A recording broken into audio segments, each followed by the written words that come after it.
Hi, this is Kristoff Caliente reporting live from the war-torn streets of Chicago, or as some politicians call it, Chi-pocalypse.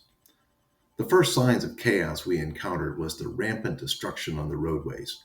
We were promised infrastructure week, but this construction project has outlasted two mayors and a dozen pothole patch attempts. Now let's take a look behind the liberal lefty Kennedy Expressway, where we see a mass exodus of people fleeing the hellhole. Well, or is this just everyday rush hour traffic? We're not really sure. To find out, we decided to dig further behind the streets of Chicago to see what sort of life remains and what these horrific conditions are like for the people who couldn't escape. What we found was sheer madness. In the middle of a park and in broad daylight, we found some people trying to buy food from other people who would set up tents. Parents desperately seeking sustenance from artisanal sourdough vendors and heirloom tomato smugglers.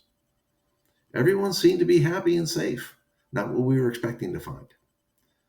Well, we then set out to follow up on a tip we had gotten about the pets. Rumor had it that Chicago and all the immigrants we have was starting to become like Springfield, Ohio.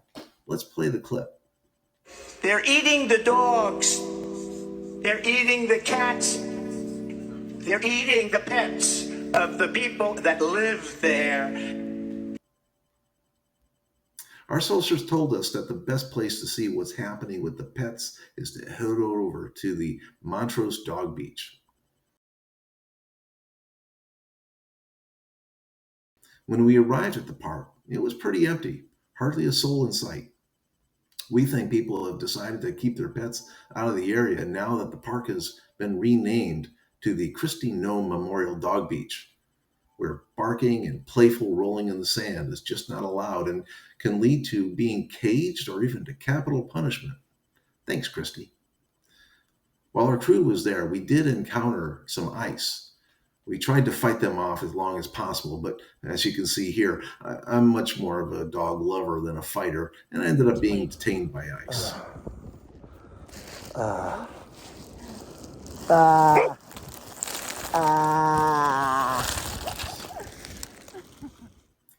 Seriously, folks, the most dangerous pack of hoodlums that we seem to be running the streets of Chicago these days is ICE. Where do these agents come from? Nobody's really sure, since they are all masked themselves. But we think that we may have found the source.